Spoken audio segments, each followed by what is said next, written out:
Hello everyone, welcome to the Stock Car Spectacle episode 11. I'm Ian Jortson. I'm Mike Gamble. And I'm Nick Kinsel. God damn it, it's been a while since we've been back. It has.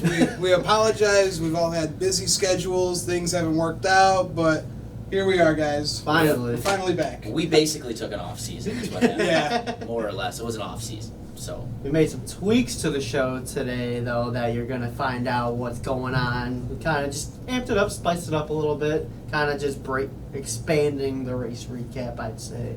That way, so we're not just listing off every single thing that has happened, and, this is going to be a lot more lively. yeah. I was kind of thinking, and we were all talking, that I felt like every show was going to be one of those things where it's race recap, race preview, rinse, wash, repeat, on to the next one. Want to give it a little more personality than that. We've got some long-winded folks on this show who like to talk and like to argue. Thought it might be a good idea to get all that involved a little bit more. So. Yeah. Might as well. So let's talk about our diecast of the week. Nick, let's start off with you, bud. Alright, so, me and you just went to Iowa a couple weeks ago, Yep. so I had to bust out the 2013 Ford EcoBoost Ford Mustang. Old Trevor Bayne got his first win at Iowa. Well, not his first Xfinity win, but just first track win at Iowa. That was a goofy race because I remember watching it on TV. Austin Dillon dominated the race. And then the final 30 laps, here comes the 6 car because the lap traffic screwed up Dillon. And then all of a sudden, these guys were beating and banging on each other. Like after the race, they were talking about how crazy it was.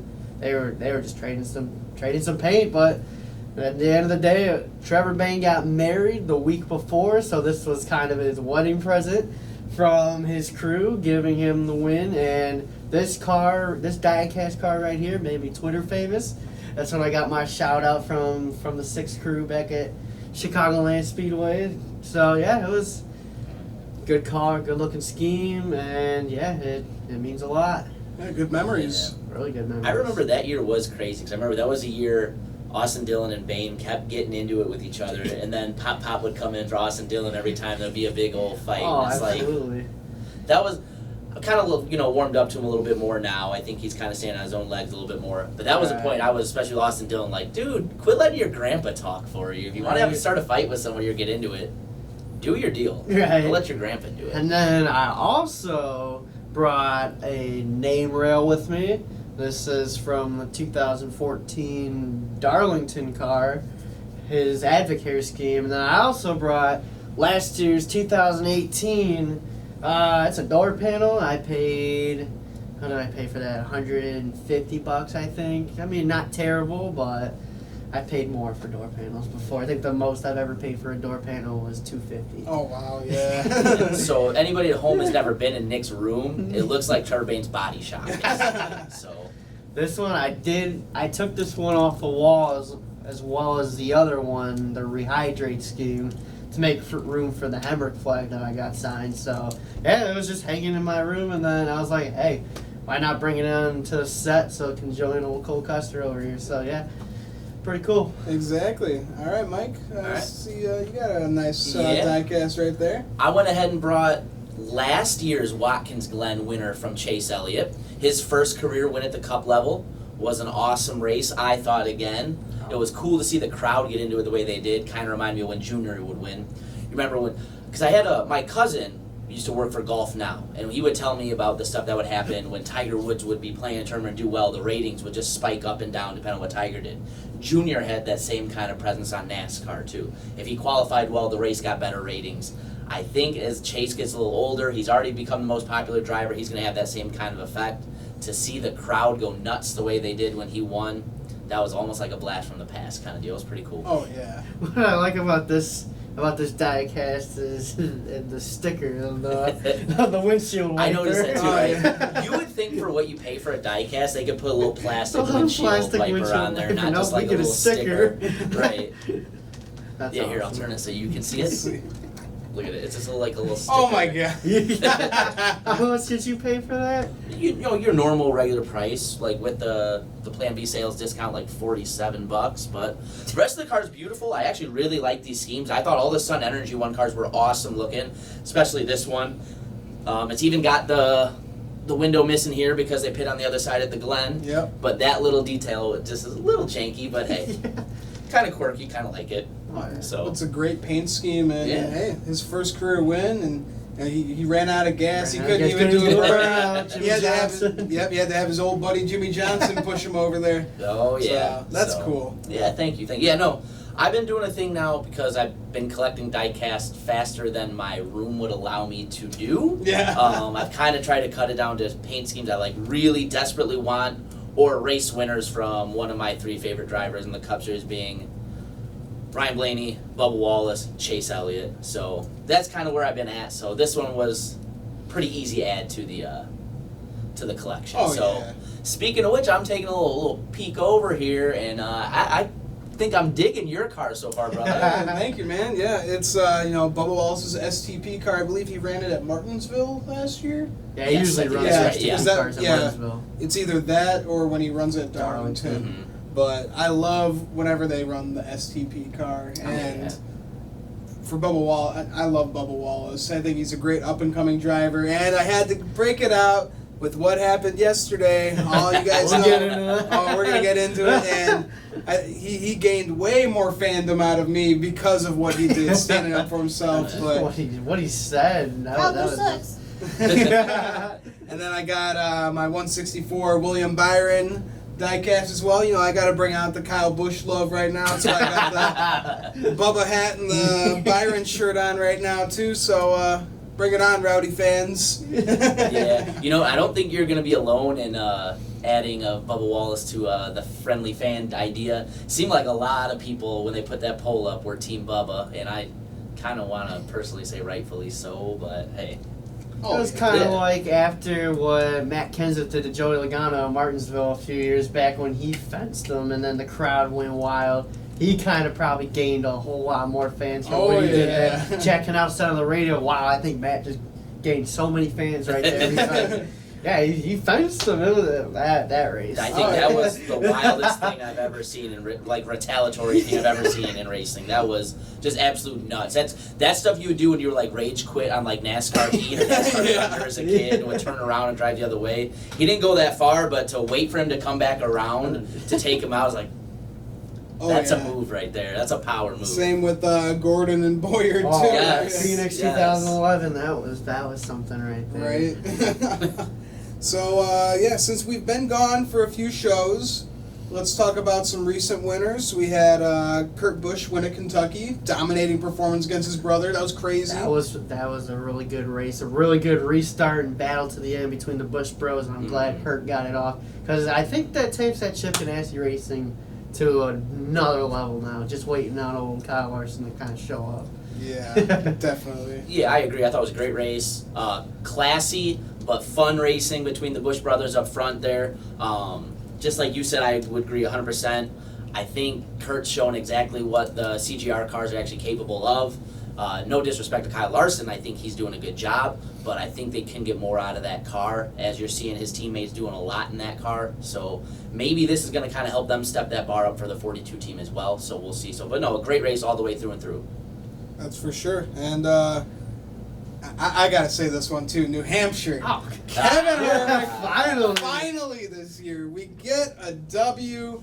A Dramatic dramatic, fashion. crazy finish race with Denny Hamlin. Ever since I went to NASCAR and NBC, these races have been freaking crazy. I think it's Rick Allen's voice. Yeah. I mean, they've all You been add phenomenal. that, and then you got Junior's energy. You put those two together. It's like what did DW have? You talk about the vortex all the time. Yeah, You always yeah. get it. Yep. Now they got the synergy of those two elements put together, and NBC gets the best races. But you know what? Yeah, it's been awesome to see. I was happy for you, happy for our whole little group of fans. Seems like everybody that we watch with now is a Harvick fan in our group after the Trevor Bayne coalition kind of broke up. Oh, yeah. But you know it was pretty cool to see. YRB got a top 5 too, so I was happy. And yeah, just another great restart.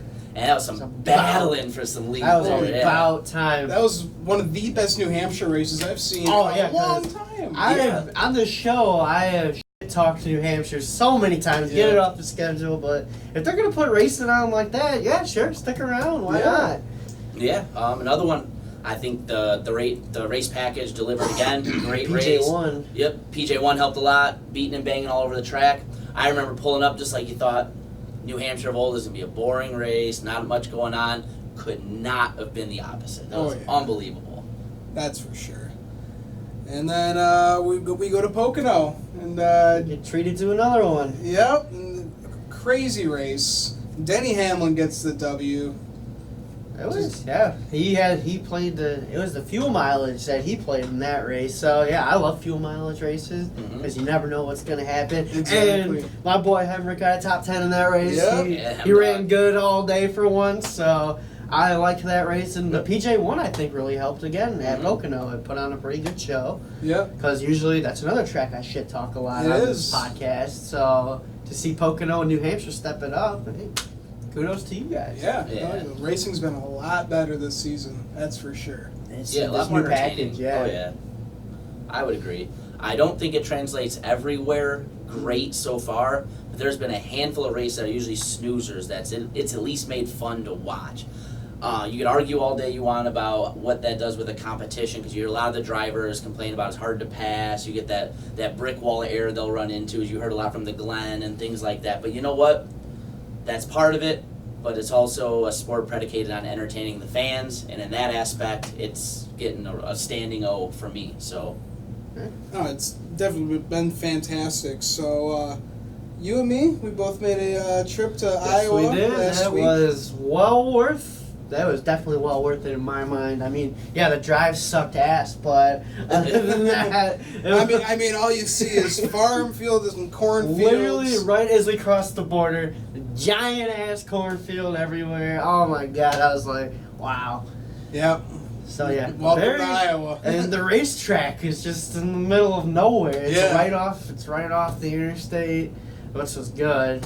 And I mean, our Airbnb was kind of far away. Yeah, but about 45 minutes. We only stayed there one day, and then next day our hotel was like 10 minutes away. we should tell the story of our little encounterments driving to the Airbnb. You remember that at the gas station? Oh, yeah. So I go in, and I think I go in to grab some beer or ice It or was something. ice. You grabbed Yeah. ice for the coolers.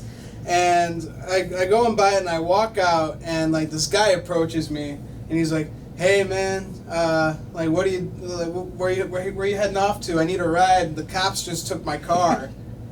And I was like, He's got the flow. He's got his skinny jeans on, and I'm just sitting in the front seat. I'm like, hell no, man! Get the hell in the car and let's go. and I was just like, no, we're going the other way. We're almost to our home. And then this guy so just stormed off into the cornfield. It was pretty sketchy. we had no idea where he went. Because he Yeah. might still be out there. Because while you were in the store, he was talking to a kid outside, and I was just like, well, what the hell is he doing? And then he looks right at me, and I was like, oh boy, he's gonna come in the car, and he's gonna do bad things. But no, we got out of there. But yeah, the K9 race was what I really expected it to be, but it was cool. $10 pit passes.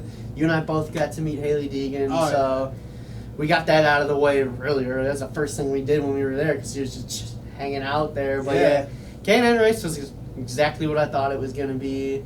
I thought it was going to be a lot better, to be honest. I didn't think it was going to end up being like an ARCA race. See, it's the thing about Iowa.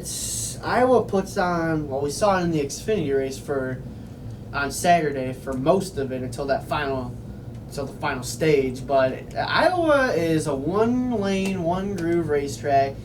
Really difficult to pass. You got to run the outside if you want to succeed there.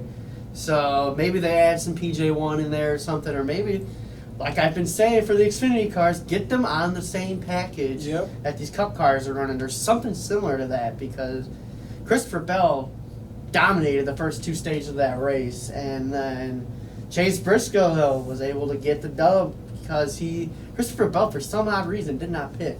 He thought his tires were going to carry him through the end, but that final restart, It was a bad move.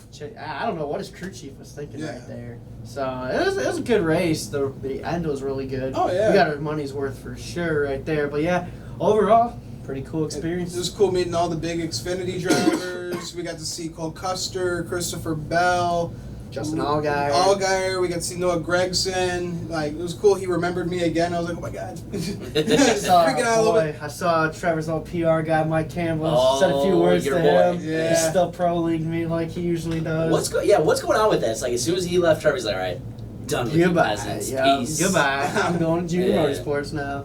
He's running that junior money now. Yeah. But no, yeah, I would definitely go back. Like I'm saying, the group should go next Yes. year. Oh, yeah. But I think what we do differently is go for the truck Xfinity weekend. Yes. I was That's just a gonna lot say, better. We can if you guys 2 plan it better for the races. truck weekend, I am in. Yes. Oh, hell yeah. Yes. That'd be sweet. Yes, that would be fun. That would be a lot of fun.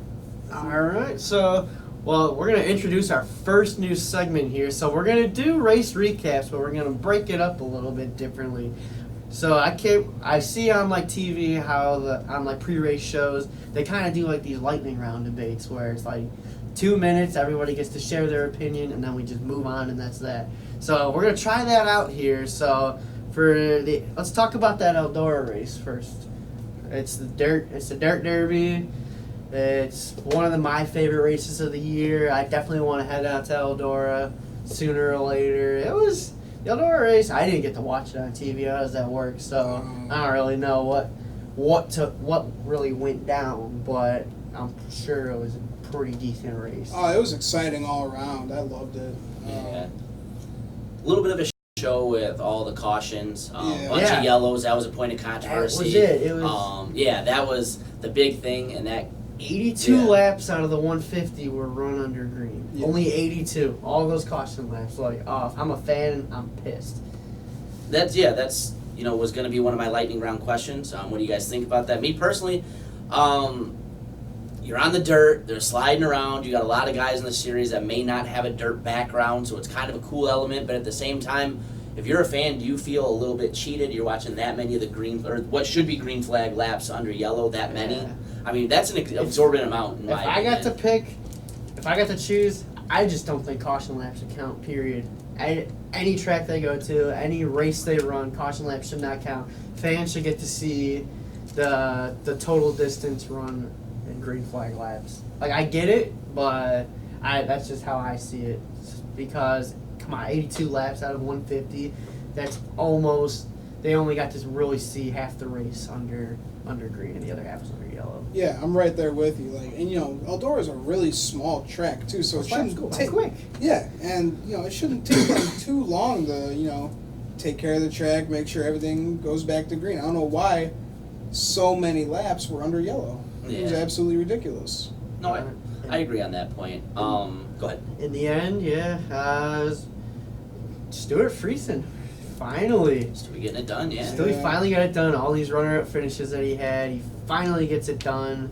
It was a pretty weird top 10 from that truck race. I mean, you got Mike Marler. Well, if you 33. also They remember got too, these dirt the boys. last couple laps too were an absolute shit show. Yeah, they had a People big running one. each other over, just dooring people left and right. It got a little bit amateur hour towards the end.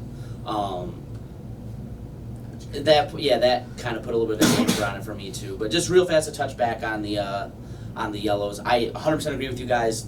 Yellow laps under caution between the stages, I don't think should count. Yes. Once they get into regular into the stages, I don't mind it as much because listen, this is kind of an anomaly race. You don't see this all the time. It's kind of a one-off. If it's a repetitive thing where they're getting 40-50% of the Right. race under yellow, I could see that being something they look at. But I also think that yellows counting towards the laps of the race also set up some cool finishes too. How many times you see a yellow come out with less than 10, it sets up a real Right. short sprint to the end or OT or something like that. I think if those laps don't count towards the total, you lose that. Right. So it's a fun element of the races. How many times you watch a race that's kind of an okay race or a good race, and then you get that late race restart run to the finish that just really is the cherry on top and makes it a good race to a great race for a really fun finish. So I would hate to see the sport get away from that. Oh yeah, that's for sure. Yeah. All right, so let's get into our first segment of the lightning rounds for the trucks. So, all right, so the trucks run on Eldora. So there's a lot of people that want this. Should the Cup and Xfinity Series race Eldora? The fan in me says yes. The realistic me says no, because I think it would be a shit show having those cars run on the dirt. I get it; they can get dirt tires on it, but you got a lot of guys who are not familiar with that kind of racing. I just think it would be like what the truck was, and there'd just be so many wrecks. Not a lot of the race would be run under green. So fan of me says, hell yeah, that would be badass, but realistically, I don't think that they can afford to do that. Yeah. I think it would be really problematic in a couple ways. Number one, you've got a huge field in the Cup, so if you're putting 37, 38, 39, 40 cars out there on that small track on dirt, and you've got the vast difference between the teams and your top level teams, your bottom level teams, guys are just going to get absolutely run over out there. I think that would make it hard. Number two, I'm with you. I think it would be a shit show of a race. I was one, even though my guy Blaney won it, I was a big critic of having the Roval in Charlotte. Ended up putting on a good show, but let's not act like that race wasn't also a little bit of a shit show with all the different yellows and all the goofiness that happened there too. I understand NASCAR wanted to do something different, and I understand a lot of people maybe wanting to see this, but those two things combined with the feasibility, these teams putting together Cup cars that can run on the dirt, I just can't ever see it happening. I don't think it's viable at all. Yeah, I'm right there with you. I feel like Cup Series, it would not work out at all because, there's so many. Too many. Yeah, too many cars. But I feel like if maybe they do the Truck Series and Xfinity or something like that, I feel like Xfinity Series, you could get away with having probably 32 cars, just like the Truck Series. Yeah, because that could eliminate some of the slower, because the Xfinity Series comes with a lot of slow traffic, and that could just be really problematic running on a dirt track, because you got guys like Morgan Shepherd and Mike Harmon, they probably don't know how to race on dirt. No. A lot of those guys probably don't. You got Christopher Bell, who would go out there and dominate it. Yeah. Like, that, it just would not, as exciting as it sounds, I don't think it would be that exciting of a Now, race. here's something I wouldn't mind seeing, just to kind of have a little twist on the question there. How would you guys feel about Cup or Xfinity running that as like a one-up, like a special things, like, kind of the All-Star race kind of lacks its luster from time to time. What if they look to do something like that? Go to a dirt track and kind of maybe put some special one-off cars together for these guys or something like that. If it's something like that, I think it would be cool. But if you're going to add something like that that's going to be a points race and count towards the season, I think that's a bad idea. Yeah, if you get it like an all-star race and you only maybe take 20 cars for Cup, that could easily work. For Xfinity, that could easily work. I mean, if trucks can get 32 on there, I think 20 cars for like an all-star, non-points paying race, just battling for the trophy, I think it would be exciting. Yeah. I think they could do that. Are they going to do that? Probably not. Is the All-Star race ever going to move from Charlotte? Probably not, because that's like NASCAR is Charlotte, North Carolina. And I think they should run Eldora maybe once or twice, maybe for an exhibition race for these guys. Yeah. Just like you said, bring in your top 20 guys, Right. see how it runs. If it's a somewhat successful race, it's not a whole show. Maybe they can do something like an all-star race or something to that level. Yeah, Right. so it probably won't happen, but who knows. So my second lightning round question, Stuart Friesen finally gets a win in the Truck Series. We don't really know we know some of the contenders for the championship, but you got 4 spots. Is Friesen a legit contender to get the championship? And I am in between right now because I got trucks like Brett Moffitt and Ross Chastain in my final 4 for the trucks, but Johnny Sauter's not having his best season, Matt Crafton's not having a good season, so maybe Friesen can be that kind of that underdog who can get it done. So I would put him more in the yes than I would put him in the no, because Stewart runs really good on some 1.5 like that on a track like Homestead. He can rip the top, so I would say yes, that he should be considered a contender, a legit contender for the title. Yeah, I would agree. I would always say the biggest knock on Stewie is, and I've kind of jokingly thrown this rib around too, he can't finish. Yes. He gets to the front, he runs up front, he beats and bangs and battles with the top guys in the series week in and week out, but he doesn't get the checkers. But you know what? Now that he's got one, you've seen it before. Sometimes these guys start rattling off once they get the taste of that, once they figure out how to do it. I think he'd be a really good contender for he gets 1, he could get 2 or 3 this year. Absolutely. And plus, too, the way the playoffs work, I don't count anything out. It could come down to a thing where he just finds a way to hang around, points his way in. They get to Homestead this year, 2-3 guys get in a wreck or have some tires go down or anything can happen. And we've seen weirder stuff. I just look back at the 2016 Jimmy Johnson Championship, and hey, you hang around long enough, you never know what's going to happen. So yeah, absolutely. If he makes it deep into the playoffs by pointing his way in, he can absolutely win a championship. I agree with you too. I think Stuart Friesen, I think he can make it to the Final Four. I think this win at Eldora is going to give him some momentum now. I think he can get another win or two before playoffs start. He finally put a complete race together. Yeah, he finally finished. We know he has a strong truck. Oh, absolutely. We know that he can do it. I think he's going to be up there. He's going to be joining Brett Moffitt. I think somehow Grant Enfinger, he's been running hot all year right now. Mm-hmm. I think he's going to get himself a win, put himself in there. And then, I don't know, I'm going to go someone like Tyler Ankrum. Tyler Ankrum, so you're just Wow. you don't think Ross Chastain gets into the Final Four? My apologies. I see Ross Chastain, he is the man of NASCAR. He's running every series. I saw him running Watkins Glen. I thought, so yes. Screw Tyler Ankrum, Ross Chastain. I was about to say that. Sorry if you're watching, Tyler. You just got dust sorry. That's a bold and ballsy pick right there. I was gonna But say, I think Ankrum can do something though. Yeah, I was talking about it on the last show, or it was like 2 shows ago. Tyler Ankrum, he's a good kid, so who knows? Sleeper pick. Sleeper pick. Yeah. Yes. That's So, for sure. This third lightning round question is probably my favorite one that I came up with. So we got 3 really good guys outside of the playoff picture right now. Harrison Burton, Ben Rhodes, and Todd Gilliland. So there's really only one playoff spot left up for grabs. So what driver outside the truck playoff picture right now has the best chance of getting in? Because I really don't know right now. I want to say it's going to be Burton or even Todd Gilliland, because we're coming up to Michigan, and Todd Gilliland ran really well at Michigan the last time we came around. It's just the issues I have with the 99 team is I think that they're giving him underperforming trucks at Thorsport, and this is not the year that anybody thought Ben Rhodes was going to have after what he did last year. So he is getting really feisty on the racetrack. He got into it with Tyler Dipple after the race, got into it with Brennan Poole. So I'm a little iffy on Ben Rhodes right now. So if I had to pick between Burton and Gilliland, I think Todd Gilliland, with his maturity and his veteranism in the truck series, would be my guy outside the playoff picture to get in. See, I wonder who I'm going to pick. I don't. Yeah. This is a tough one. I don't really have a rooting interest in this. Of course, who the hell do you guys think I'm going to pick? Yeah, I'm going with Ben Rhodes. I know you're going to pick Ben Rhodes. Listen. He's kind of been the bad luck Brian of the truck series like the last 2 years. Always seems to be one of those things where he's running for the lead and an engine goes down, running for the lead and something silly happens. He's had more mechanical issues and stuff like that than any front runner I've seen in a series in a long time. The kid can drive, I think. Obviously, I think that I'm a fan of his. I think with back against the wall, I like his chances of getting it done. We'll see what happens. The other 2 guys, honestly, I like Harrison Burton better.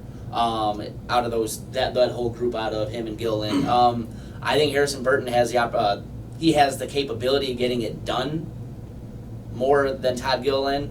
Gilliland is a guy at times I question, not because I don't think he can do it, is will he do it? Harrison Burton's still young; he's still on his way out, ascending up through the ranks. So is Gilliland, but Burton's done it fast. He looked really good in ARCA when he was there, and now look at Burton now. Even if he doesn't make it this year, I don't think it's time to give up on him or have any kind of negative opinion.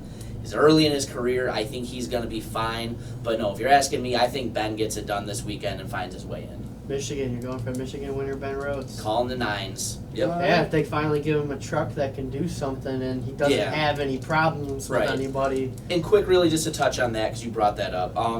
Yeah, I think it's weird because the very beginning of the year, I was really, really excited for the Ben Rhodes, Matt Noyes, TJ Majors combination. TJ's brought a whole different element. I liked Lloyd as his spotter, but TJ is a whole different game changer. In my opinion, the best in the business. I think a lot of people would agree with me there. Mm-hmm. And with Noyes, it's been very hit or miss with the trucks. Eddie Tricona seemed to get it right with Ben a lot more. He'd get much more consistent trucks, but they wouldn't last for the race. He'd have issues.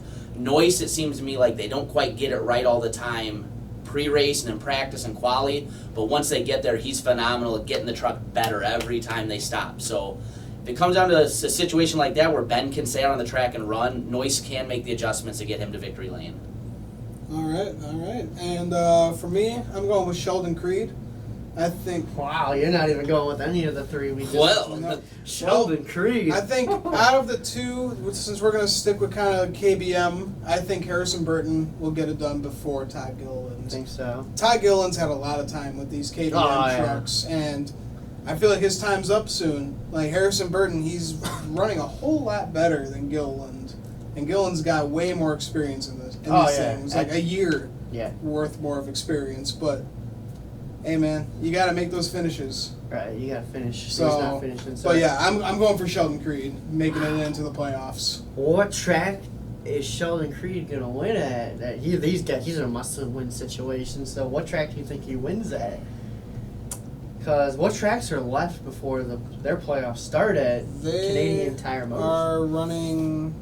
They're running at Michigan this weekend, right? They run at Yeah. Michigan, but how many? They don't have many races left till the playoffs start. I'd have to see. For whatever reason, I want to say I think it's Michigan, and maybe that's it, or one more. Let's see. We just Let's see, had schedule. Eldora, so we got Michigan and then Bristol, Canadian Tire. Okay, so they have Two have then. Michigan and Bristol to get it done. Yeah. So out of those two, what is Sheldon Creed gonna win at? Where's he gonna win at? I think there's a possibility he could get it done in Michigan. Because I was gonna lean more towards Bristol because you kind of see those like underdog guys in every series have good runs Yeah. at Bristol. So if we're going for Sheldon Creed, I think it's gonna be strategy that he's gonna have to play. It's gonna kind of have to fall into his hands. I think. I don't know. Yeah. I don't know. Last year's ARCA champ, I Yeah. think. I don't know. It's a ballsy pick. I like it. Yeah. Hey, I like the guy too. I want to see him do good. So, yep, that's my guy that's going to make it into the playoffs. Alright, I like it. I respect that pick. You went out on a limb there. And you know what? I respect it, brother. Hell yeah. All right, so let's move on to the Xfinity Series at Watkins Glen. AJ Allmendinger back in the car this week, and you kind of figured he was going to be fast. He is kind of the road course ringer at his time in the Cup Series, so it was a fairly interesting race, I'd say. Allmendinger was pretty much on point most of it, and towards the end is when it got crazy. All hell broke loose. Oh, towards the yeah. end. But let's not forget Kyle Busch having Yeah, problems. Kyle Busch. Yeah, that was, thank God he went down, because that, if he didn't go down, like, he probably would have dominated that race. Oh, It's like yeah. his truck was, Yeah. I mean, his car was like a whole second and a half faster than everybody else's. So, see Kyle Busch go down right after regaining the lead, I like it. Oh, yeah. Yeah, similar with Blaney there. That was Yeah, awesome. that was And then can we talk about Christopher Bell's save? Holy shit. Like, how the hell do you save that? And he didn't wreck his car or any Yeah. car. Only a dirt racer could Only- make that save. He got spun like 90 degrees, and yeah, he Just took it back and took it back and he kept the position. Yep. How? Again, only a dirt racer, only one of the most talented drivers on the face of the earth right now. Jesus I think it also helps solidify it's not if, it's when he's driving a cup car and who he's driving it for. The kid can drive, the kid can handle a car. There's something about these dudes that come up through dirt.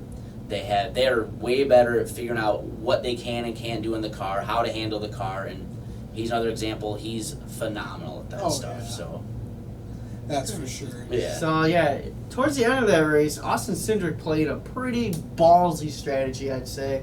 He pitted while he was the leader under the caution with, I think it was like 10 or something to go. Yeah, right around there. And he like restarted back in like 7th or 8th, I think. And what he needed to happen happened. He needed cautions to pick off positions and you take advantage of those tires while he could. And he executed it perfectly. He got lucky, I think. But once he just stormed past Allmendinger. Well, he didn't really storm past him. They had a pretty good battle. Trading fenders there a little bit. Oh, yeah. I think who got into who first? Was it Cindric into Allmendinger and then Yeah. Allmendinger back into Cindric? Yeah, then I thought Cindric. Cindric was done after Allmendinger But- shoved him out I of the thought way. Yeah, but then, Dinger was going to send him. Yeah. Allmendinger had some trouble getting into turn 7 there, and that's what gave That's what Cindric. gave Cindric the advantage to get Yeah. back in there. And then Austin Cindric wins his first Xfinity race. Don't really like the guy, but good for you, man. Yeah. Win's You a know win. what?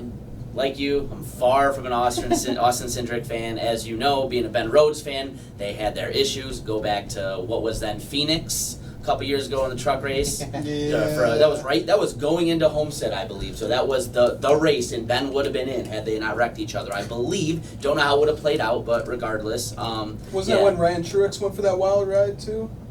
Might have been.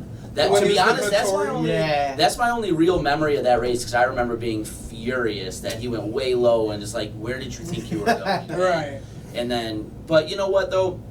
Not a big fan of the guy. He got it done. He got it done against Dinger on a road best course. road course I can racer. put my personal opinions aside to think, hey man, that was a pretty damn good drive there. Oh, Austin yeah. Cindric's Little a- respect from me on Austin that. Cindric's a really good road course racer though, because he runs the sports cars as well. Yeah. So he knows he knows a thing or two about getting it done. He was part of the winning team for the Rolex 24, I right? believe he I wanna was. say so, yeah. With the Taylor brothers. Or Yeah, something no, like yeah, that. he totally was. Yeah, So yeah, I mean he knows what he's doing on a road we course. saw him put the bumper on Kaz Grala, Canadian Tire, a few Yep. years ago. So Yeah, he I mean, definitely. he knows how to yeah, run those that's right, races.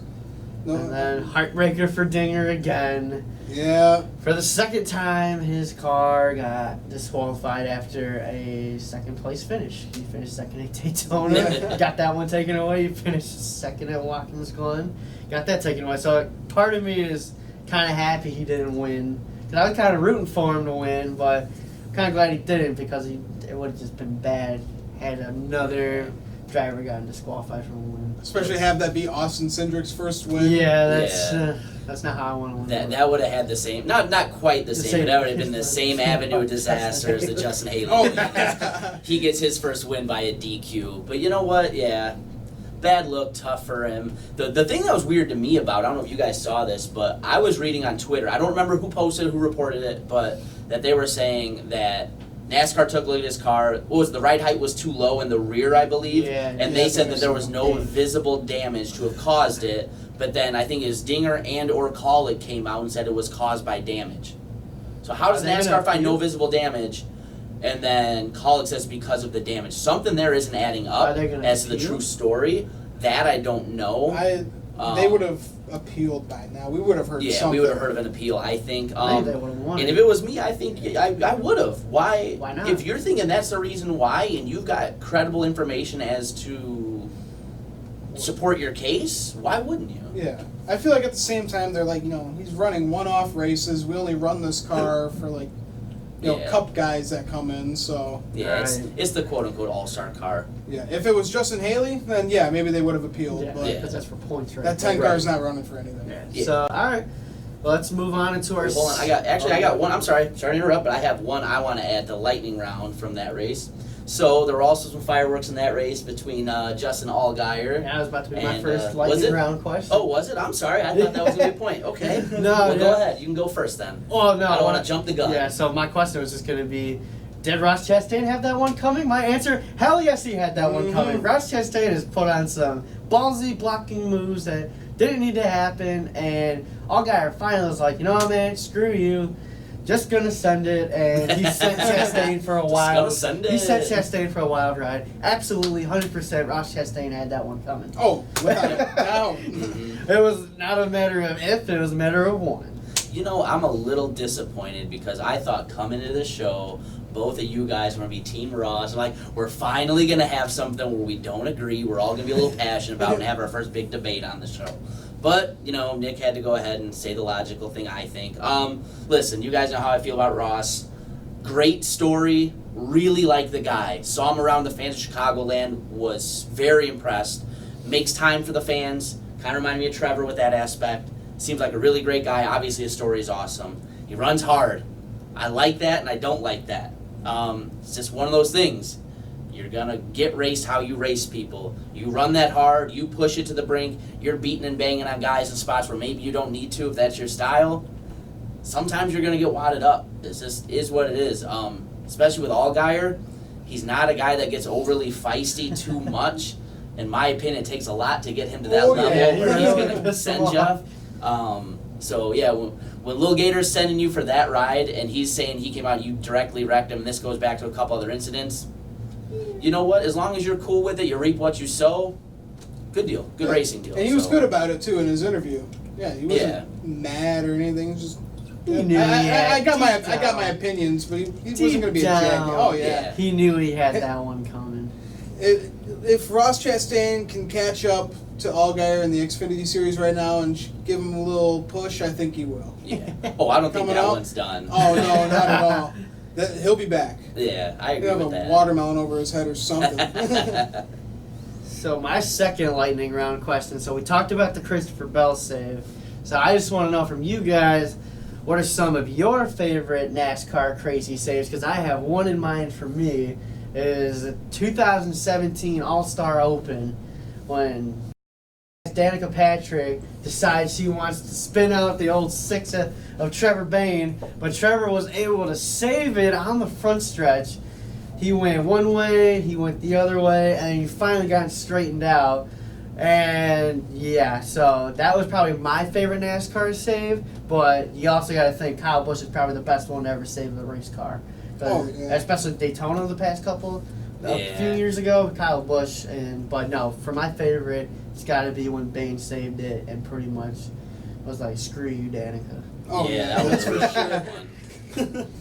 I think one of mine is from earlier this year when Brad Keselowski, he was spinning into pit road and he did the old Watkins Glen pit stop. So I think that's got to be one of the best saves in my book. That was a really good one.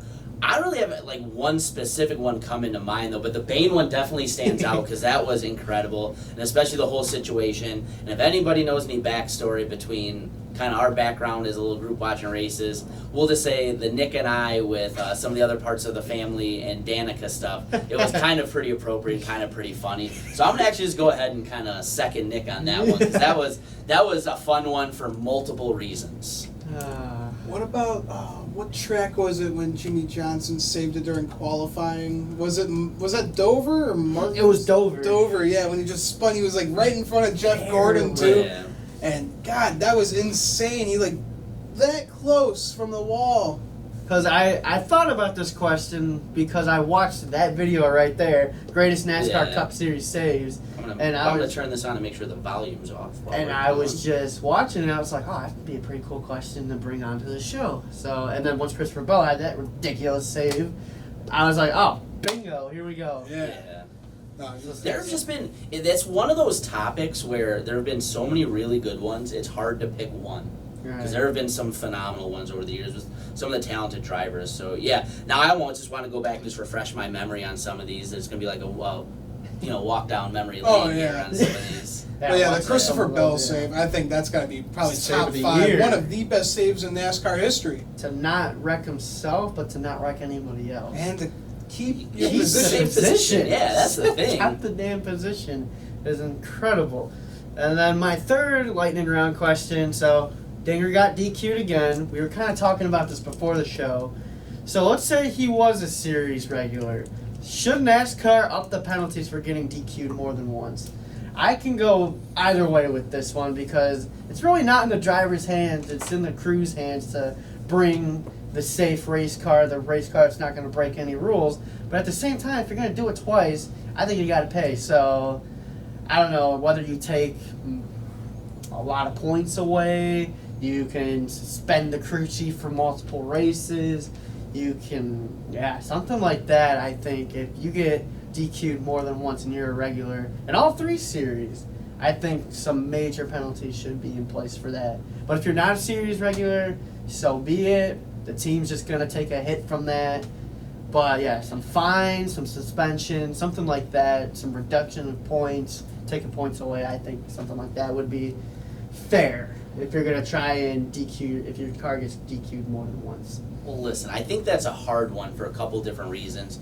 In my opinion, and I think there's a lot of people that agree with me, not all failures or DQs and those things are created equally. Some of them are caused by damage. Some of them are what NASCAR's kind of built and predicated on, finding that gray area in the rules, finding where you have room to wiggle and try to interpret, and doing so to your advantage. Not necessarily cheating, but bending the rules or pushing the rules to their boundaries. In a situation where this one they're saying it's damage, if it's something like that where somebody's taking damage and they're getting DQ'd for ride height or something like that, I have a hard time finding reasoning to But then have further. if it's from damage, why don't you just appeal it? Because you have a good chance. I mean, you don't have a great chance, but you have a fair enough chance that you can plead your case to that. I just think it'd become one of those things where it'd be happening all the time. Then anytime anybody fails anything like that, they're going to claim it's damage.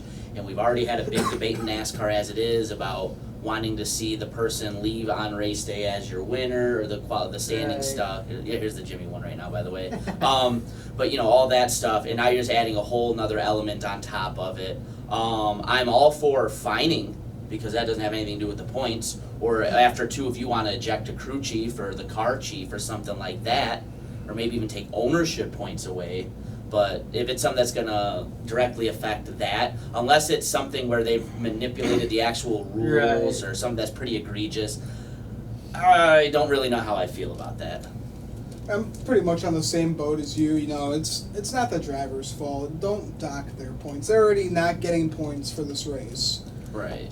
Fine them, suspend a crew chief or car chief. You know, if it's like a second offense, you know, suspend them for 5 races if you have to. But yeah, just suspend them, fine them, no points. Ownership points, that's okay, because you know, then you're just hurting the driver. It's not the driver's fault. He's just getting in the damn car. He's the steering wheel holder. Exactly. So I agree with you guys. I just think if you're gonna do it more than once, if you do it 2 or 3 times, I just think you gotta pay. I think, yeah, definitely. If you do it more than once, More than once. bigger penalty. Bigger. Oh, okay. So you do agree with Yeah, me? yeah. No, Okay. if it happens again, then you get docked. Maybe like 75 points. I'm thinking 75 driver points, because if you're gonna, at the end of the day, your car should just pass inspection every time. Like there's just really, like, I know you can claim the damage and everything, but you just need to pass inspection. Yeah, well, like you got really just one. bring- You just got bring a one legal job. car. You got one job as a crew. Bring a legal car. So that's just my take on it. Is that more than once, up those penalties. Well, listen, I think the one thing we can agree on, to kind of piggyback off it, there's probably got to be a little bit more efficient way for inspection to happen to make it that way. Mhm. Maybe have inspection every Sunday, like right before the race, like right as the cars go out onto pit road or something like that. And if you don't make inspection, then you have further disciplinary issues or something like that. But I just think there's too much other stuff that's going on to try to make it that way. I think you start opening up that rule book and some of this other stuff, it just makes it more confusing, and it's a lot of weirdness, for lack of a better word, can come up. Watch them start doing inspection like after the stages now. Oh, yeah. 6-hour races. It's gonna happen, I tell you. Oh man, that'd be incredible. All right, so we are on to the Cup Series at the Glen. Did not disappoint. No, it did not. And That it was started, probably one of the most dramatic Watkins Glen races I've seen in a good Mhm. while. oh, without a doubt. It started off with Chase Elliott grabbing that pole. And Chase Elliott was just a man on a mission this weekend. I mean, right off the bat, practice he was fast, qualifying he was fast, race it transpired over. Dominated. Dominated that race. Nobody could touch him. It was crazy. And we saw some good drama on the racetrack. Oh, yeah. It started with Busch and Byron, I believe. Yeah. What was it? Byron, he went way too inside of Kyle Busch and spun him out. Yeah. And then later under caution, Kyle Busch just brake checked him. Brake-checked him. There goes Byron right into him. Screwed up Byron's day, and he was done. Now, if you watch the radioactive check announcce went off saying, if I see that 18 car come around here again without you getting them up, I'm gonna be pissed. Yeah. So that was. We're not done with you yet, Rowdy. Oh, no. You had yourself quite the day. He had a long day. I would have hated to have been Adam Stevens. Oh, timber! Whoa. There we go. Down goes to 6. What a save. Hey, speaking And of the saves, great saves yeah, right hey, there. But come on. I would have hated to have been Adam Stevens in this race, because Kyle Busch had himself a bad day. Yeah, I'm sure his ears are still ringing. Oh, yeah. Because up next, he got into it with the 43. Bubba didn't go take no shit from anybody. Oh, no. Oh. We had Bubba taken out going into the wall, and then And Bubba was just like, screw you, just gonna send it. And then beating and banging down the front stretch, Bubba had enough and spun Rowdy out. And he said in his post-race comments, I don't give a who it is. If it's Kyle Busch, so be it. I don't care. His he ain't former gonna- boss. He ain't gonna take it from nobody. It's his old boss. He's the guy that got him into NASCAR. His former employees, man. Well, same with Byron. Same with Byron. Yep. It's KVM insane. versus the boss. It's like an old video game. The final level's the boss. Oh yeah. Oh my Yeah, god. he had himself quite the day though. Yeah. The Bubba incident was hilarious. Oh yeah. And then Truex, he just could not seem to grab a hold of Chase Elliott yesterday. But one more thing on the Byron, but on the Bubba and Busch is Kyle Busch said over the radio, well, the 43 still gets to race. If that was me, NASCAR would have parked me. If I did that to him. Oh, they would not have parked him. They would have parked him if he did it like under caution or something, which he did. Which he's done before. Which he did during this race. He read Byron. But yeah, Truex, the dirty air was a big factor at the Glen this weekend. Yes, it was. That dirty air, you just could not pass. Yeah, it seemed really hard for all these guys to pass. Truex had a really fast car. Yeah. There was really fast cars that were just stuck. Yeah, I think the there. 19 had arguably just as good, if not a better car than the 9. He just Yeah. couldn't get there. What did he say in post race? Something about like hitting a big wall of air and just couldn't break through it. So absolutely. yeah, you know what though? Fun race all the way around. Really, yeah. all types of stuff to kind of dissect and go over. I was excited to start talking about this when we got here. Oh, So yeah. It was a really good there was a race. lot going on, and I am fired up for these lightning questions. Oh yeah, and 2 years in a row, Chase Elliott and Truex finished 1-2. I will say, I think he's talented in a lot of different areas, but I'm thinking old 9 may end up being a road course ringer himself. So Right. he's looking like he's got to win now on a road course, he's got to win on an intermediate, and he's got to win on a super speedway. Oh, it's missing. So- And he's got a. Are we call? No, you don't call it over a short track because it's a mile and length. No, So. Yeah. I don't even know what you would call. But if you remember, until Denny punted him, he almost had Martinsville. Yeah. So he's That one I he's could turned debate. into a I could pretty- debate that one. You want to say punted? I could debate that one. But either way, though, yeah, he either could have way. won. He Yeah, could have won. He as a could have player. won, We'll, but we'll save that when we're getting closer. We got to enough the debating to playoffs. do, yeah. But no, the thing is, he's looking good there. Kind of a little bit like Jeff Gordon. He's looking like one of those guys that can go out on any track, any week, and get it done.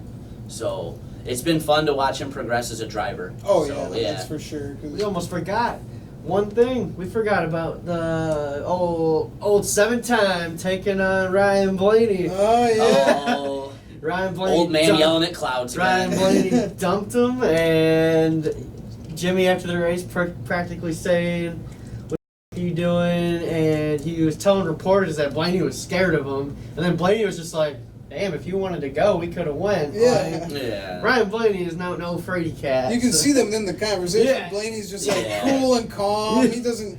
You don't look scared at all. Yeah. Yeah, What the hell that is Jimmy talking about? Jimmy looks about as intimidating as a box full of kittens.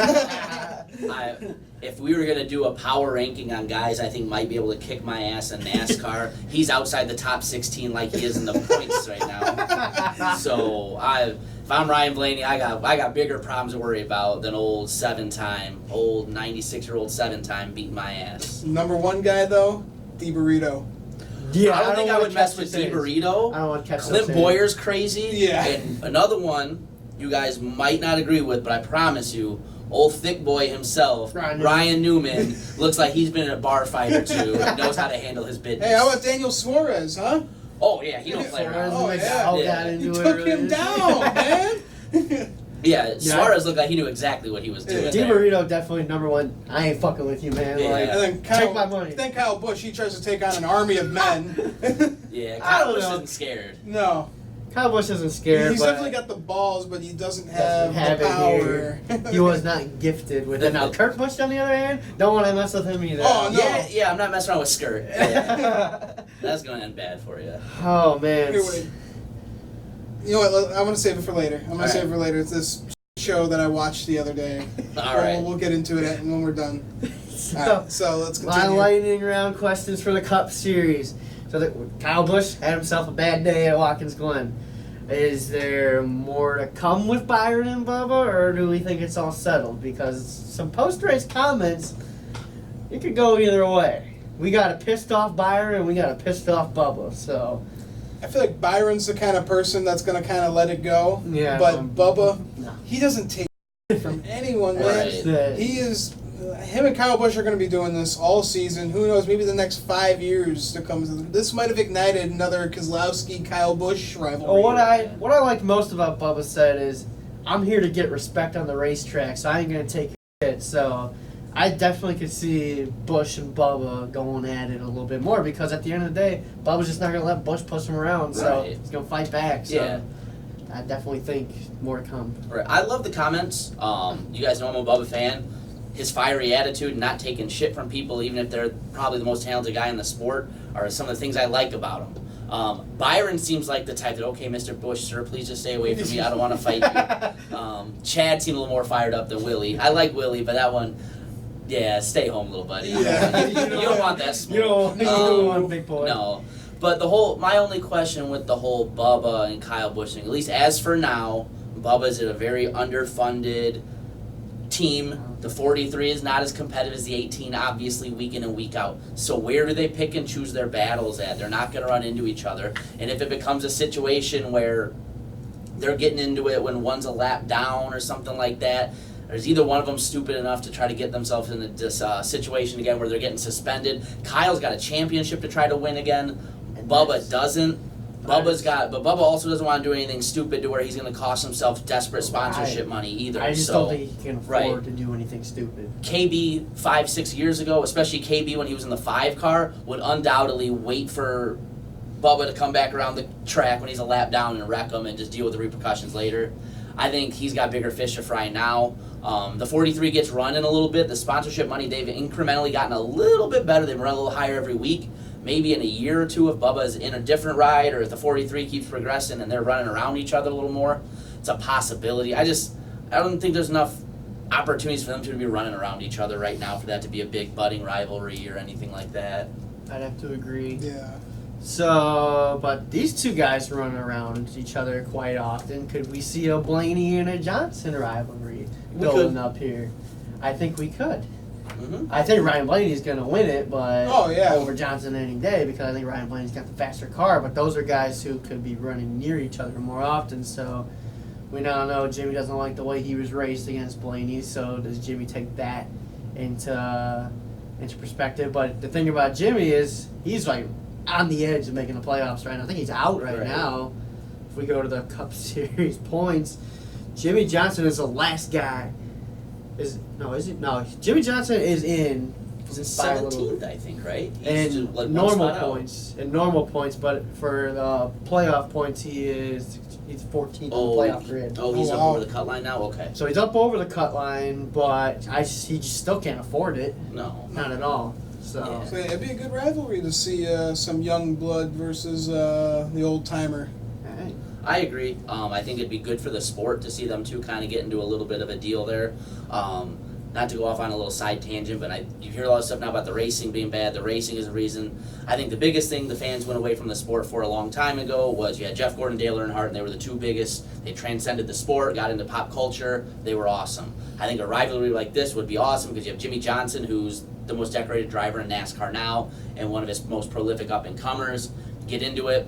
That's the kind of stuff that made people watch NASCAR. The racing being good and all that, that's a different debate. That's the kind of stuff. It's the people, it's the personalities, it's the stuff that transcends into pop culture, makes the sport more popular. I think these two going at it would be great for the sport. I don't think they're done.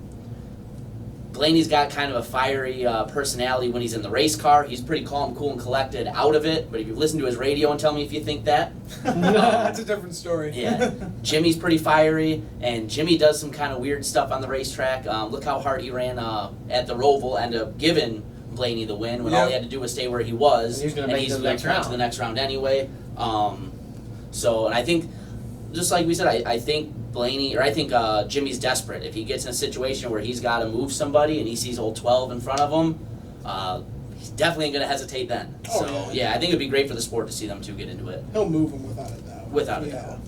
All right, so this is kind of an easy question. It's probably an obvious question. I think after this race, Chase Elliott, definite contender to win the title this year. Maybe not as positive, but I think he's got a legit shot. He's definitely the best Chevrolet on the racetrack. It's going to be tough to go up and beat guys like Logano and like Kyle Busch, Kevin Harvick, and Martin Truex, but we never know what these playoffs, what could happen. Chase can squeeze himself in there and run a good homestead and be a champion. So I think he could easily be a contender for the title. I feel like if he wins an intermediate track, then maybe I would put him in my final four. Because right now, I don't think he's this in my year final. or overall. I was talking about this year. Oh, yeah, this year championship. I don't think he's in my No, I'm final just saying. four. Okay, I see what you're saying now. I don't think he's in my final four, but I think he's in my top 5. Yeah. I put him in my top 5. I think he's going to be the first guy out after the round of 8 is done in Phoenix. So Okay. After the round of 8, huh? Okay. Wow. All right. wait, round of 8. Being the 5th guy out, Yeah, so he's just right on that board. Okay, I see what you're He'll saying. be like the first guy out. Yeah, so he's like 5th. Okay. Yeah. Yeah. So Okay. that's Yeah. my expectations for him. But like you said, these playoffs, you never know. He could make it to the final four. He could win the championship. Who knows? You just Like never know. Tyler Reddick, we had no idea that guy was going to be winning the Xfinity Series championship. Right. Absolutely insane. Was Joey Logano in anybody's championship hopes at this point last year? No. I don't think very many people besides Joey Not even at the Logano beginning of the- fans not were even the picking beginning of the Joey playoffs. Logano to win. No, I didn't think he was going to last. Especially now, like you said, Harvick got the monkey off his back, but he's still, by his standards, having a down year. He could come up and turn it on. Chase has got 2 already this year now. He could start turning it on. I think it's really hard, especially with the Cup guys, to kind of have any idea until we get closer to the playoffs because just so much can change. So many guys can find their groove, get running. I absolutely think Chase could win a championship. Just like I was just saying, he's good on every type of track they're going to see. He's the fastest Chevrolet week in and week out. Hendrick Motorsports knows how to get it done. Alan Gustafson knows how to get it done. I don't see any reason why he couldn't be in the Final Four. All right. So, and this is a question that doesn't really have to deal with the race. Should TV stop the on-track post-race interviews with the winners? Yes. Yes. I don't think any of us are going to say I no. know why they do it. I think why they do it is so that fans in the grandstands get to hear from the winner because you can't really hear them from victory lane. So I get that point. But on TV, let the guys celebrate how they want to celebrate. Because you hear on the radio, oh, don't forget, you got to go do your on-track interview. Like, that's so stupid. Mm-hmm. And then it ruins the shot. It ruins like, it, yeah, it's like absolutely. I'm in the stands. I'm trying to take a video of And this here guy comes doing a this truck. burnout. And here's this guy like running with a camera. Yeah. And like, Here's oh my what I god! can And then say. that Pocono was it? He almost got hit Yeah. by Denny Hamlin when he was doing the burnout. So So let the guys celebrate. yeah. Yep. Well, just look back how many really cool moments in NASCAR would have been ruined had they have done it back then. Daytona 01, Junior wins. If he's got a camera and a microphone shoved in his face after that, does he have that moment where he's in the infield with Mikey celebrating? No. Let the guy have his time to win too. You wouldn't get Dale Earnhardt coming down pit road, high-fiving all the team members after winning They'd the be like, 500. Dale, how's it feel? Be like, leave me alone. Dale would shove that camera Oh, I out. think, yes. yeah, I think if Dale was still around, he'd have put a kibosh on a lot of that kind of bullshit.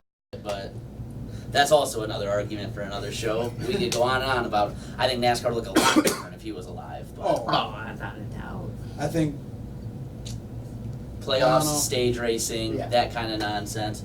Changing some of the stuff for entertainment, not the actual racing. He'd have been. Do you think the safety would have been as much as it is now?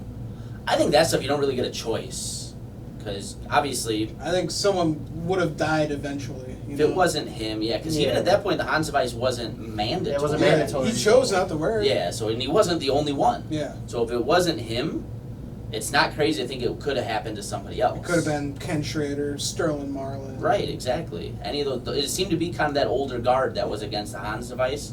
So yeah, it could have been any of those guys. Yeah. But I definitely think like with the type of impact that Earnhardt made, Yeah.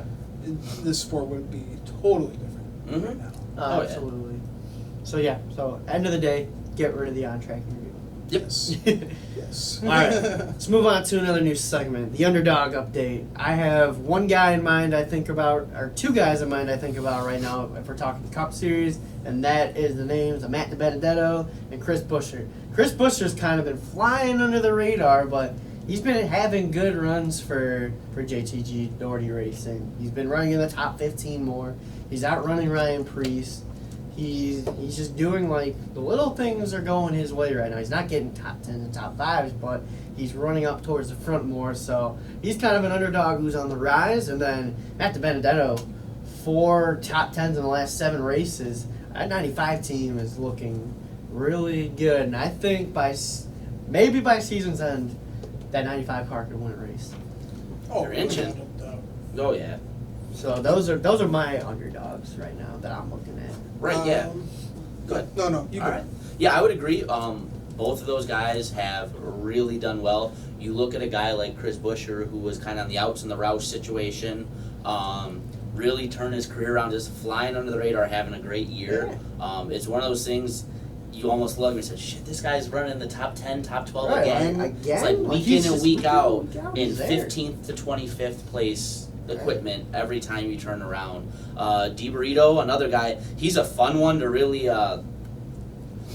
kind of root for too, because he's a guy who took a gamble on himself, step out of safe equipment, and really know what the future was going to hold for him and win to a brand new team. And they've done really well.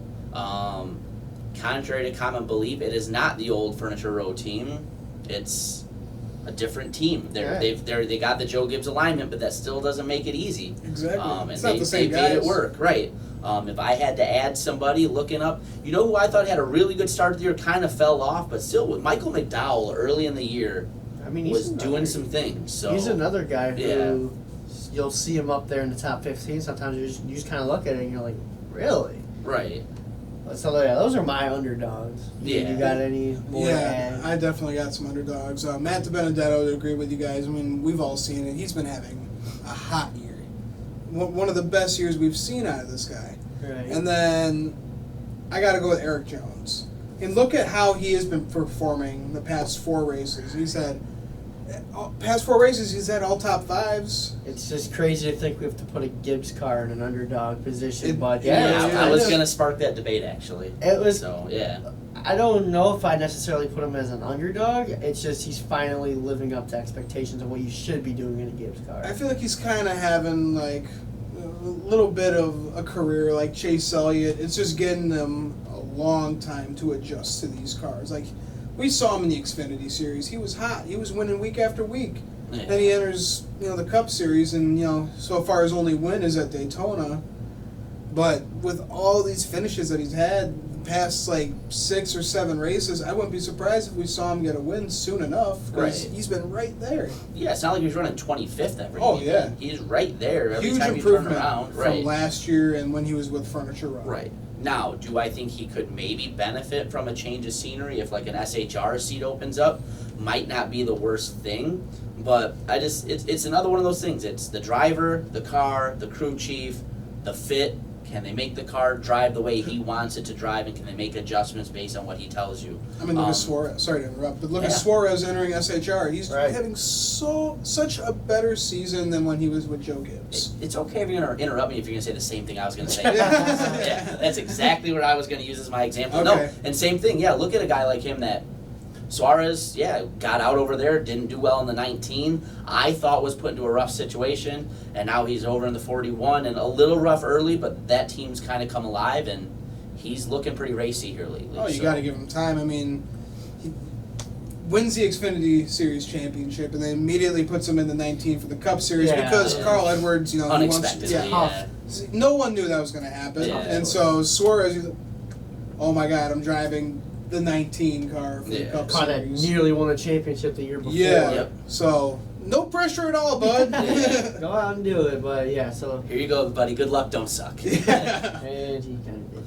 Yeah. One other guy I would like to kind of call up for our underdogs, and maybe not with the finishes, but qualify as well every week, seems to run pretty decent every week, some kind of bullshit seems to happen every week, is your boy the Hem Dog. Daniel Hemrick is, I think, if you don't look at the results and you look at what's played out in the races and in practice and qualifying, he's had a quietly decent year. He qualifies well, handful of weeks so far already. Practice, he's been up at the top of the charts a couple times in the top 10. He's run well in a handful of races, in Oh, yeah. equipment that's not necessarily the best on the racetrack. Look at Austin Dillon.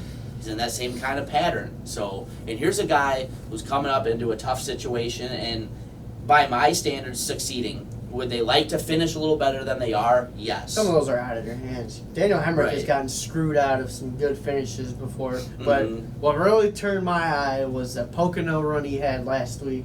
He ran in the top 10 basically the whole race. He qualified really good. He practiced really good. That was probably the best car he's had all year because, yes, he's qualified great this year. It's just it seems that team can't put together a complete race. So the results aren't there. But before wrecking yesterday, that team was in the upward direction because they had coming off like 4 or 5 straight top 15s, and he finally got a top 10 last week. So yes, I agree with you. I just didn't kind of want to say anything because it's a little biased decision. Because of course I think yeah, it's a biased decision for me. But yeah, I definitely think this team is on the uprise, and give him a little bit more time to develop, and he could be competing for top 10s. Maybe not race wins, but if he can run, he was running really well at Pocono last week. That's what really opened my eyes to say to myself, I picked a good one because I think he's gonna turn this shit around here in a little bit. And hopefully RCR as well. Because RCR as well. he's not going to be getting any wins with that equipment. No. Because it's crap. To be honest, it's some of the, I can't believe how far, RCR has declined ever since Kevin Harvick left. Yeah, it doesn't help when that guy leaves. Yeah. Yeah. But it's. When that guy leaves your race team, something's wrong. Yeah. So they really need to turn it around. Yeah. Hemrick even finding maybe, it's his rookie year. I'm not going to say he's going to get something like Stewart Haas Racing or anything, but if you put him in equipment like Joe Gibbs Racing or SHR. Honestly, Sky's the RCR limit. equipment hasn't been terrible this year. Both cars have qualified and practiced well. They just both can't seem to put races together. They can't handle the field. They can't handle It's the field, it's the race strategy, it's all the other stuff that can happen. But last week at Pocono is when I really thought that RCR was turning their ship around because they had a car in the top 10 the entire race in Hemrick. So it was really cool to see. Oh, yeah. Real quick, just to touch on that, I don't know if the answer for Hemrick is to leave, only because we can kind of say that just about most guys in the garage in those situations, and there really aren't that many rides to go around. What I would really like to see happen, and I think would be great for NASCAR, is to see RCR turn their program around and come back towards the limelight a little bit, because you've got Austin Dillon, Daniel Hemrick, running the 3, running the 8, 2 of the most iconic numbers in NASCAR. Running the gold cars this year for some of the commemorative stuff were phenomenal looking race cars. 2 guys who were, for the most part, likable kids. I always had the misconception of the Dillon brothers as silver spoons because of who their grandfather is. Then you start doing a little more research, and they're 2 of the only guys really, they work on their own cars. Ty hustles for his sponsorship money and everything he does. Overall, decently just nice guys. Right. Oh, yeah. Austin And they're Dillon's a good really good people. guy. Yeah. I met them so- both in the garage area, and they're Right. both really down-to-earth guys. Right. I think exactly. They're hard guys to root against. I would like to see that program get turned around more than anything. How that happens, what that happens, that could be a multitude of different things, but I think that'd be the best thing for them. I think they're getting in the right direction now. This year has definitely been RCR's better season than what they've had before because both cars are running to a point. It's doable. It's not like they're practicing 27th, qualifying 27th, and racing 27th. They're practicing in the top 10, sometimes qualifying in the top 10, and then they can run around top 10, top 15. I think both of those cars in the top 20 is a step in the right direction. So give them some time. Oh, without a doubt. With the time constraint, let's move on to we got our underdogs, we got our up and risers, but with up and risers come the downfallers. And my number 1 downfaller is the driver of the 42, Kyle Larson. Whoa, man! I mean, I just don't know what's going on with this car because Kurt Busch is coming into the 1 car and he's just doing terrific things. And now it's like Larson's kind of becoming the weak link in the organization. You can't really blame it on the cars because Kurt Busch can do it. Kurt Busch has done it. He's won a race on an intermediate track at a 1.5-mile racetrack. So Kyle Larson's kind of turning into the weak link in my mind. He's definitely got to get something rolling here. I'd agree. I was kind of hoping that it would be mutually beneficial to have Kurt Busch go there because I thought that would help Larson find a way to set up his equipment to help him run better. It hasn't happened for whatever reason. I would agree. Another guy I think trending in the wrong direction, and I love the guy to death. Sorry to do it to you, brother. Clint Boyer not having a good year. On a guy, in my opinion, Barely. we talk about how valuable these top couple rides in NASCAR are. If you're in a Stewart Haas car, it's put up or shut up. He's a great guy, a lot of fun. I'll go get a beer with Clint Boyer any day of the week. And a lot of it, I think, is kind of the same thing with the Hemdog stuff. It's not really necessarily some of his fault, just some bad luck, bad deal stuff. But at the end of the day, you got to produce when you're in the top ride, and he hasn't. 9 top 10s on the year for Clint Boyer, when last year he had 2 wins at this point already. Right. So it's crazy to see another guy in the down, who's always been in my downward spiral, is the 17 car, Ricky Stenhouse Jr. He's been in the Roush organization in the Cup Series for years now. And that car is just getting nowhere close. Yes, I agree. I think Ryan Newman coming in is really going to help them out, but I think it's only going to help Ryan Newman out because I think Newman's doing a little bit better in the car than Stenhouse is. Sure, he's got more experience. He's a veteran, but Ricky Stenhouse has been in the Cup Series now since 2014. Right. Yeah. 2014, I believe, or no, 2000. He's been in the Cup Series since 2013 because that's when Trevor took over his Xfinity ride. Right. So he's been in the Cup Series now for 6 years, and that whole organization, the whole Roush organization, just can't figure out these mile and a halves. They just can't figure out these bigger tracks. Like they got Daytona and Talladega, that's it. Right. And Bristol, because Stenhouse runs really well at Bristol, so maybe he gets something going there. But Stenhouse has always been in my downward spiral because you've been here for 6 years and you haven't really done anything. Yeah, I agree with you guys. Like Kyle Larson, definitely in my downward spiral. I mean, ever since, 2017? Where he had that phenomenal year where he won at Michigan twice. He won at California. It's a breakout season. Yeah, he was having such After a great the breakout year. season. It just, I don't know what happened with him and Chip Ganassi cars, but they're just not working together. And then, like you said, you bring in Kurt Busch. Oh my God, he's overachieving in those cars right now. So, yeah, I got Kyle Larson as one of mine. Definitely Clint Boyer because it's from what season he had last year to now. Absolutely ridiculous. And then my last one, I gotta say, Jimmy Johnson. We've all known this for years. Since that championship. Ever since his last win at Dover in 2017, he hasn't done since then, man. Yeah. He wrecked his way to a Clash win. Yeah, that's true. Yeah. But I'm talking point span. Yeah. This, Johnson, 7-time, man. Yeah. If there's one more guy on the list who's on the downward spiral, it's the 21 car, Paul Menard. Yeah. Is it dad? No, his grandfather. Grandfather owns is Menards, the big organization Menards. You're thinking, oh, I'm set. No, Paul Menard cannot drive a race car. Yeah. Because he's with the Wood Brothers. Ryan Blaney was awesome. He was phenomenal in that car. And to see Paul Menard step in that, it's just been a total disappointment, utter embarrassment. 2 top 10s on the year. Yeah, he does not deserve a cup ride at all. Not at all. He doesn't deserve to be in NASCAR. He cannot drive a race car. He should drive the pace car for ARCA. Yes. Listen, I'm a guy who's always kind of been a traditionalist with sports, and NASCAR the same. There's a special place in my heart for the Wood Brothers. I've had a hard time kind of rooting for them with the last couple years with Menard. I understand why they got to do it with the money thing, and I honestly don't even think Paul Menard's a bad guy.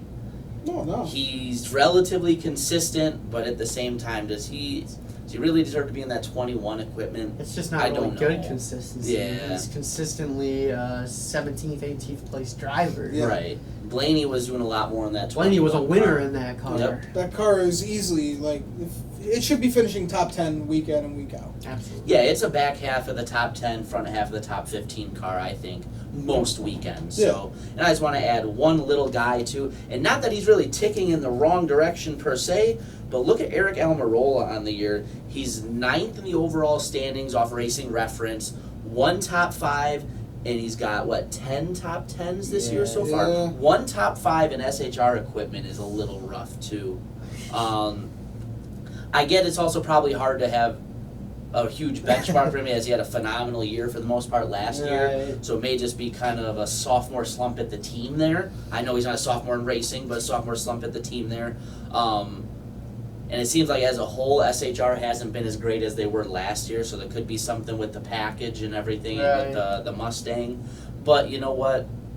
I'm not big on making excuses again for top rides. Almirola got here.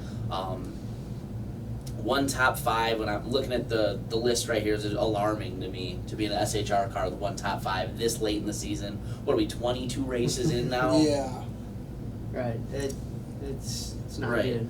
I mean, you got guys, Daniel Suarez has got 2, DiBarito's got 2 top 5s, and you're in the top equipment in the sport and you've got 1. Right. Yeah, I agree. Yeah. SHR cars aren't really performing this year besides Kevin Harvick. Not at all. Yeah, I mean, Eric Almirola ain't doing shit. Clint Boyer, Suarez, Right. like they really gotta figure out these Mustangs. It's not working out for them. It's like kind of looking like Hendrick with those Camaros. CL1s, yeah. Yeah. Jesus. Well, and it's weird because other teams are doing well. Look at Penske. Those Mustangs are flying. They love Them those ponies are running, yeah. But for some reason, over at the SHR shop, they just cannot figure them out. They It's just crazy. can't get the Yeah. same speed that these Penske guys have. But I also think some of that's kind of cyclical in NASCAR. You see it too, where teams will have a couple good years where they're crazy good and then just go back to being good. Right. And it's kind of up and down. Penske was good last year, but they weren't just the standout team. We weren't talking about Penske versus Joe Gibbs at the beginning of the year. It was the SHR cars versus Joe Gibbs last year. Look at Joe so some of it's Gibbs, cyclical, yeah. 2017. They didn't have a win until the summer. Like, Yeah. was it Brickyard when it was either when Kyle Busch won at Indy or when Hamlin won at New Hampshire. Yeah, it was But either late one of in them, the they year, broke so, that Joe yeah. Gibbs losing streak. That was crazy. Yeah, so just like any other sport, you can't be good every year. Right. And it's not like they're bad. They're gonna have a handful of their cars still make the playoffs, probably all of them. And we'll see what happens from there. But well, maybe not Suarez. He's kind of on the bubble, I think, right? Suarez. Where's he at with the Suarez in Cup playoff Series. points? But regardless, Suarez if they're is out if their by- bad year is that's pretty good. Oh yeah. Suarez is 18th on the playoff grid right now. Okay, so this is accurate He's with playoff pretty points too. far out. Okay, so he's gonna have to win his way in. Yes, So, absolutely. all right. Okay, so this is accurate in that point. All right, so that's a good list of some underperforming guys, and we have a new segment today. Meet the professor. I am the professor. Welcome to Kinsel's classroom. What we do here now every week, we're gonna get some driver grades from some of the drivers that we thought were good and some that we thought were bad from this past weekend here at Watkins Glen and Eldora. I don't know if we'll get into Eldora. I think we'll just stick to Watkins Glen for this week.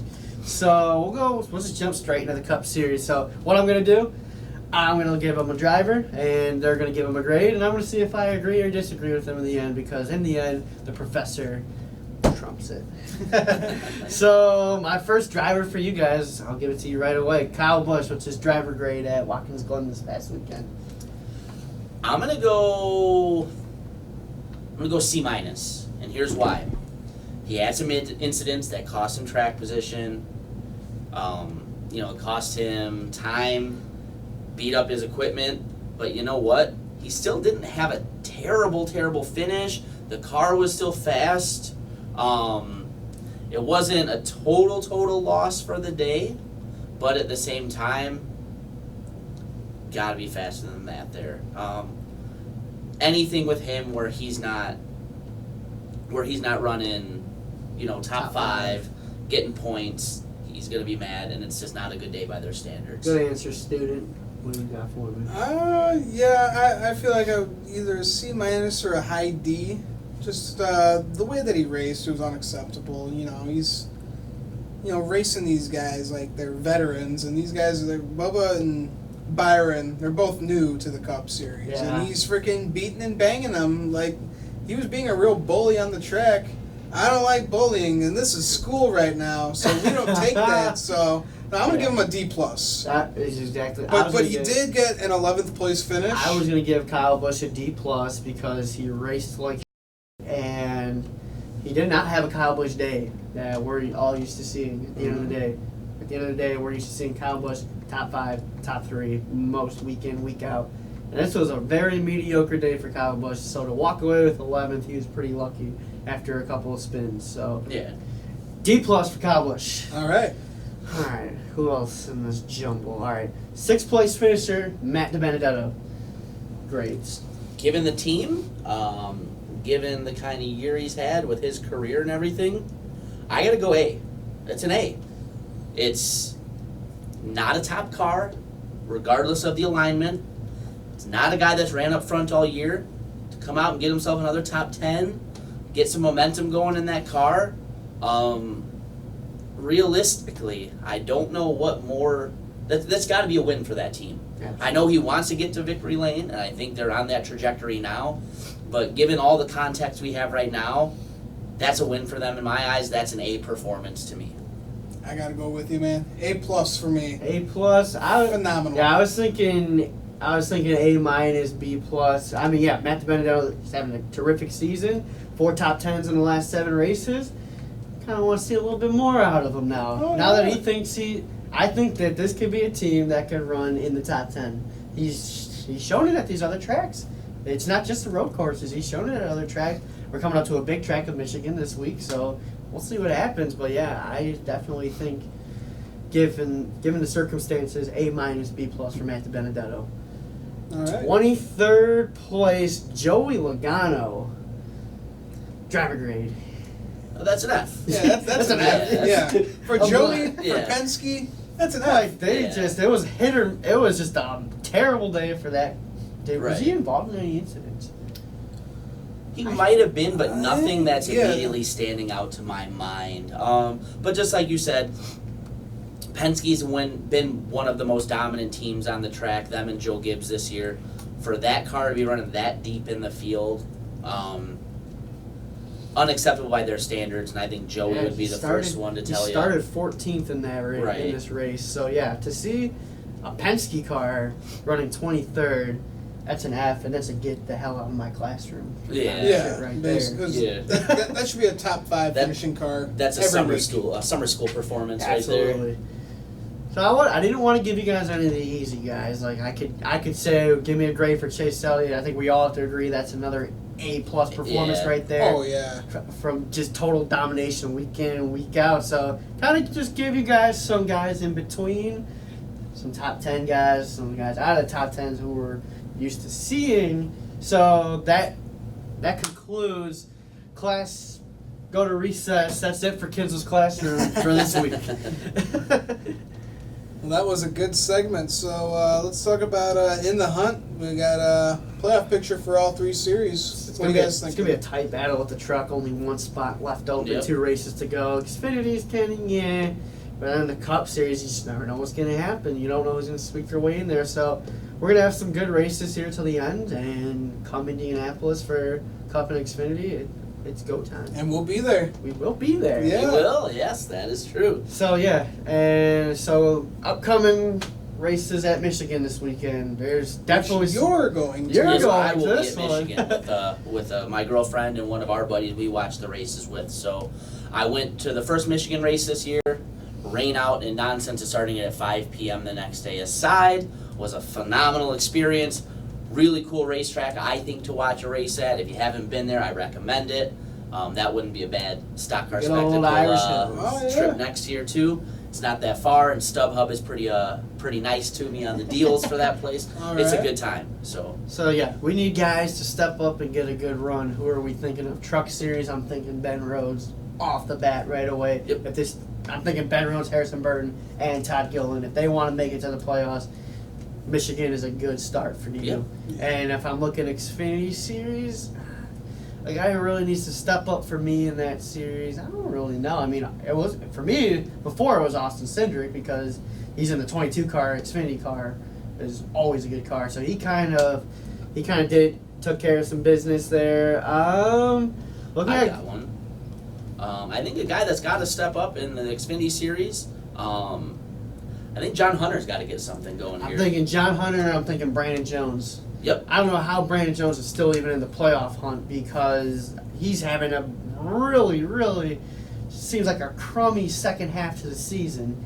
I mean, we saw him at Iowa. He got into a wreck. He's either wrecking, he's got mechanical issues, because he's got a fast car. He qualifies really well. It's just he's like some other guys, can't really finish it. John Hunter the same way. Got a fast car, can't really do anything with it. It goes back to, I think, a little bit of the debate of driving versus racing. You got guys that are fast on the racetrack, but now you get out there with the field. Brandon Jones is fast, always been fast, seems to always get caught up in somebody else's mess or caught up in a mess that he creates. John Hunter is still early in his career, but one thing that, and I'm a fan of John Hunter. I don't watch the Xfinity with as much regularity as I do the Cup or the Trucks. Those are my two favorite series. But when I do watch, he's always a guy I'm a fan of, him and Allgaier. But when you look at the year so far, 20 starts, 3 top 5s, 11 top 10s for him, and then B. Jones, 3 top 5s and 9. Those are scary similarities. Here's the thing about B. Jones: 7 DNFs. Yeah, that's and we've not had good. 20 races this season. Yeah. And he's only got 9 top 10. So Brandon Jones, John Hunter, Nemechek, it's time to wake up. And in the Cup Series, I'm gonna go for my guys who need to step it up. Well, Ryan Newman needs to have a good run at Michigan. He's right on the outside of that playoff bubble. But Kyle Larson desperately needs a good run. Eric Almirola is almost the same way, needs a good run. And Jimmy Johnson, if he wants to stay in it, needs a good run. Yep. I would agree with you on those. I don't say he necessarily needs it as bad, but I would like to see Ryan Blaney kind of step it up here. Mm-hmm. He was very racy here in the earlier race this season there. Still got a goose egg in the win column. As a fan, that's rough to watch. Not having a bad year. He's 10th in the points right now, but you know what? He's in Penske equipment. 10th is not going to be good enough, and I don't think he's satisfied with that either. Another guy that's got to have another good weekend is Clint Boyer. Clint Boyer's got to get something going here. Yeah. On that, he is the cutoff right now. Mm-hmm. That's crazy to think. Yeah. Clint Boyer's The a season he cutoff. had last season, now he's the cutoff. Right. Do you have anybody else to add to that list? Yeah, well, we already talked about the Truck Series. I think, Harrison Burton, I think he could possibly put himself in the playoffs over Todd Gilliland, if I'm going to say so. But, either that or Ben Rhodes, because, I mean, we know that he's got the fire. It's just that team's got to put together a good truck. For the Xfinity Series, I gotta say, Justin Haley, I think he'll put himself in there. I think he'll put himself in the playoffs. And Noah Gragson, I mean, he's been having a great year. He doesn't have a win yet, but he's got 4 top 5s, 12 top 10s, and he has no DNFs. He's finished every race that he started. So especially after what happened at Iowa, he had so much damage, and then on the right side of that race car. Yeah, and he got a top 5. He got top 5 out of it. So I really think that Iowa race proved that he belongs in that equipment. Yeah, I think he's had a good year, and it's really kind of almost like mind-boggling to hear that said about the DNFs, because he was always a guy whose criticism was he wads up too many race cars. Gets involved in too much nonsense out there. So that's a sign that says he's turning that around and into the right direction. Oh, he's maturing a lot over just 1 year coming out of the Truck Series. Yeah, I mean, look at what he did at Iowa last year, doing that video game move and wrecking himself. Yeah. So, I really think he can put himself in the playoffs. Yep. All right, so coming forth, my 3 picks for this weekend at good old Michigan. Gotta go Trucks. I think Johnny Sauter's going to have a really good run. Johnny Sauter's known to be winning at Michigan, so he runs really well there. I hate to say it because I'm not a Johnny Sauter fan, but I think Sauter gets it done in the Trucks at Michigan. Going over to Xfinity Series, I haven't seen the entry list yet. I don't know if there's any Cup guys in there, but you got to think of a guy. You can't just not pick Christopher Bell. Christopher Bell runs well everywhere he races at. Christopher Bell, Cole Custer. Probably going to run really well, but for the win, I'm going Cole Custer. I think he'll get it done because he likes the big tracks like that. And then over on the Cup side, Xfinity is not running at Michigan. Oh, they're not? They're at... They're going to Mid-Ohio. Ohio. That's right. right. Oh, so we got a road course. Yeah. Regan Smith's going to be in that race. driving That's the 8 car for right, Junior yeah. Motorsports. I totally forgot about that. So that totally swanders my picks. I mean, yeah, Christopher Bell's still a good road racer, but this is your wild card chance. I'm gonna go on a limb and say Justin Haley gets it done on the road course. Okay. Damn. I'm gonna go on a limb and say Justin Haley ran well at Watkins Glen, Yeah. and so I think he's gonna run. I think he's got another one in him. But is AJ Allmendinger in the race too? I think he is. Let me see. I think he's back. I think he's gonna have a good run, but I don't think he's gonna get it done. I'm gonna go Justin Haley to win the Xfinity race, and then looking at the Cup guys on Sunday, you're in Penske's playground right here. Joey Logano's gonna be fast. The Fords are gonna be fast. Is all I really have to say. But if I have to go for a sleeper pick, I'm gonna go on a limb. This is the time to step it up. 42. Kyle Larson gets done on Sunday. All right. Not bad. So not bad. 13, 11, 42. All right. Okay. All right. So we're gonna go back to the trucks with me. A guy that's been fast all year, but somehow, some way, beyond any kind of reasoning to me, doesn't have a dub on the year yet. Do one, been fast. I'm gonna go with old 98 Grant Enfinger. He's got Enfinger's one coming. Oh, yeah, Enfinger's he's got one definitely coming. I think he gets it done. Going to the Xfinity, Mid-Ohio, that could go a lot of different ways. That gets kind of weird. A guy that seems to excel at a lot of different tracks and has been good all year, I'm going to go with Tyler Reddick. Oh, okay. I think he's a guy that, like I said, has proven he can drive on a couple different styles of racetrack. I think that's a tough race to call, and I don't think picking any of the guys that are in that big three there is a bad option. I'm going to go with T. Reddick on that one. Going to the Cup Series, Jolo just dominated the Michigan race last time. It was fun to see how close the cars stayed together, so it's another one of those races. This time we're going to have a little more rubber in the track if it doesn't rain, so I think that can kind of change some things. Obviously, I like to see 12 get it done. I think is going to have an opportunity, but I'm going to go out on a limb myself here and say not the 12, but the 14 gets it done. This Boy, weekend. all right. he won at Michigan in this race last year. Yep, Okay. that was rain short if I Rain short, remember, but he but did it at the regardless. right time. Yeah. Yes. All right. So for my picks, I think Brett Moffitt is going to get it done at Michigan for He's the also Truck very Series. good there. Yeah. Yeah.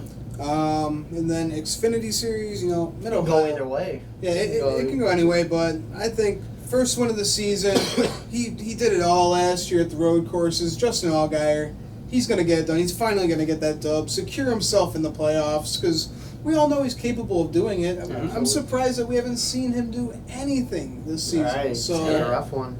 he's got to get it done, and I think Mid-Ohio is definitely the track for him to do it, because he got it done last year there. Yep.